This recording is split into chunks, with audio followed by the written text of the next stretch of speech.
গীতা পড়তে গেলে ভগবানকে আগে স্বীকার করতে হবে, কৃষ্ণই ভগবান। আপনারা কতজন স্বীকার করছেন শ্রীকৃষ্ণই পরমেশ্বর ভগবান? দুহাত তুলুন, বলুন হরি বল। কৃষ্ণই ভগবান। আমরা হাত তুললাম, হরি বলো বললাম। এখানে অনেকের বাড়ি যাবেন, বাড়িতে গেলে দেখা যাবে কি যে কৃষ্ণ ঠাকুরও আছে কোন রকম করে একটু, তা বাদেও ভগবানের ফ্যাক্টরি, অনেক ভগবান, সিংহাসন ভর্তি, হ্যাঁ কি না?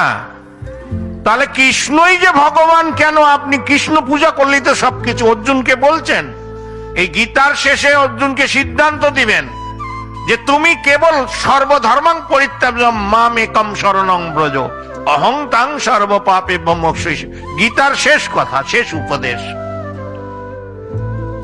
তা আমরা যদি কৃষ্ণই সবকিছুর আধার হয়, তাহলে আমরা কেন কৃষ্ণের পূজা করছি না, অন্য সবার পূজা করছি? কোনটা ঠিক কোনটা বেঠিক?